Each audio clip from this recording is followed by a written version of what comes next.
Kuyintokozo-ke ukuletha nanto udaba lwamaphupho njengenjwayelo kuwena.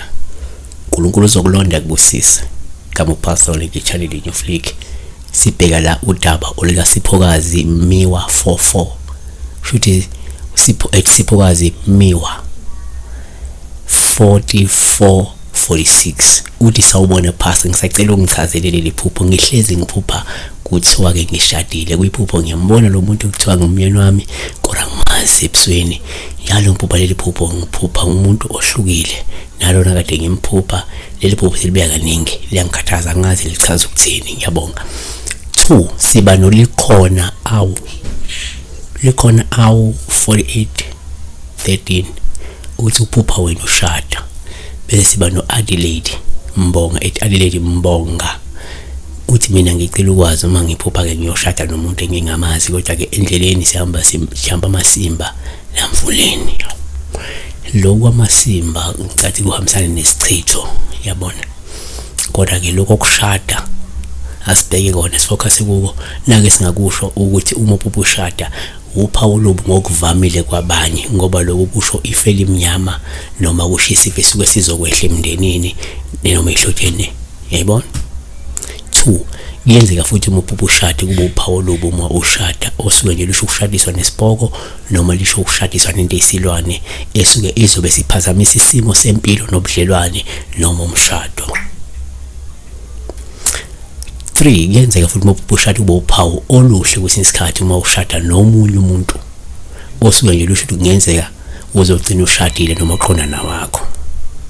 Kodwa kasisithi number 4 uma uphupha ushada kuba uphawu oluhle kwesinye isikhathi uma ushada nomuntu omaziyo njengoba lokho kungasho ukuthi kungenzeka loya muntu uyamthanda wena noma kumuntu osenhlizweni yakho noma yena uyakuthanda usenhlizweni yakhe. Kusengaba naleyo effect leyo ukuthi either wena uyamthanda or yena uyakuthanda oba niyazana vele. Uyabona? Number 5 uma uphupha ushada futhi kuwuphawu lobu ushada nomuntu ongamazi. Lokho ngenzeka mhlawumbe uma ngayona into yokushadiswa nesipoko noma ukushadiswa nento esilwane kungaba nje ukuthi usuke umuntu ozongena ngaphasi kwenkontileka noma ngaphasi kwesivumelano sesikhathi eside futhi ongeke kwabalula ukusiphula nokuphuma kusona. Yabona? 6 futhi uma uphupha ushada kuwuphawu lobu uma ushada nomuntu ongamazi ngoba lokho kungasho nje ukuthi ushadiswa nesilwane noma ushadiswa nesipoko esizokuhlupha siphazamise ubudlelwane siphazamise impilo siphazamise umshado. 7 uma uphupha ushada uphawu lobe uma ushada lomuntu owashona lusho ukuthi kungenzeka ithunzi likamufi linamathele kuwe futhi kumele ugezwe lisuswe noma kumele uhlanjululwe ususwe leli thunzi okungenzeka linamathele kuwe noma ke linanyatheliswe abathakathi kuwe ukuze umufi ehlale kunamathele ephazamise isimo sempilo yakho yezothando. Number 8 kuyenzeka futhi ushada ube uphawu oluhle uma ushada nomuntu odumile ngoba lokho kungasho ukuthi kungenzeka uzothola amandla alingana nawo lo muntu noma uzothola amandla alingana nesikhundla salo muntu noma indima yakhe okanye isimo somndeni wakhe noma igama lakhe noma ubuhle bakhe. Kusho ukuthi lamava asuke nawo kungenzeka ugcina wathola nawe uma ushada kunenzuzo ongahle uyithole ethi ayihambisane nelevel yaloya muntu owusazwayo. Ayibona? Number 9 uma uphupha ushada futhi uphawu lobi uma ukuthi uyashada kanti vele uhlela umshado ngempela. Lento isho ukuthi ke kungenzeka zilungiselele ukubhekana nokuphazamiseka kwenhlelo zomshado wakho lo ohlelayo.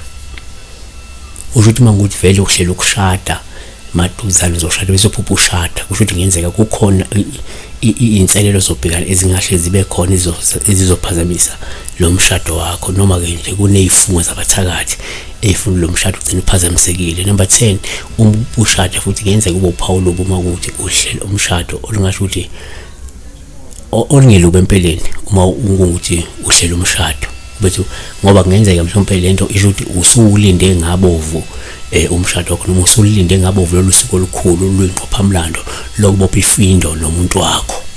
So kungenzeka ugcina usibona ushada ngenxa livele kudala ulindele ukushada nalo muntu, and you are always looking forward to, uyabona, the day, that special day, uyabona. Number 11, uma ushada, uphawula uma ushada nomlingani wakho.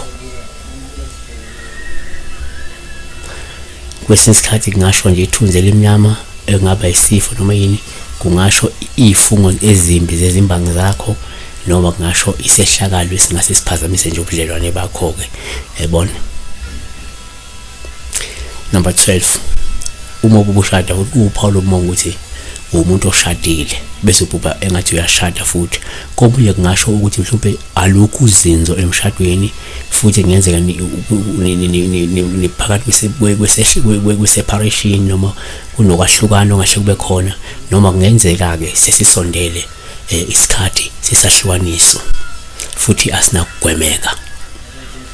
Kodwa kasivale ngokuthi ke kuyenzeka kwabanye uma umuntu ephupha eshada kube nje uphawu oluhle olungabika isifo, olungabika ibhadi, elungabika ithunzi, kodwa nje osuke libika ukuthi lo muntu loyo kungenzeka kunezivumelwano azozenza noma azongena kuzona noma kuneyinqumo azozithatha ezizokwenza ukuthi agcine ecebile, esimeme futhi ethuthukile ngokwempilo, yabona.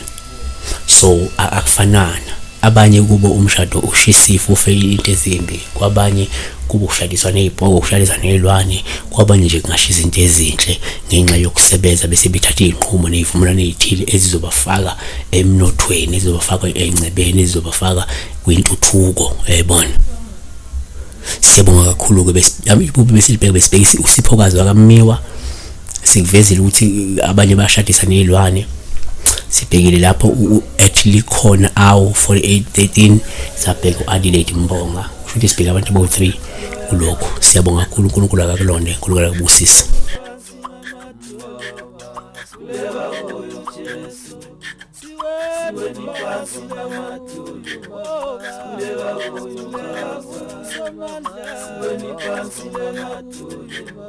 Kuleka kuyo Jesu.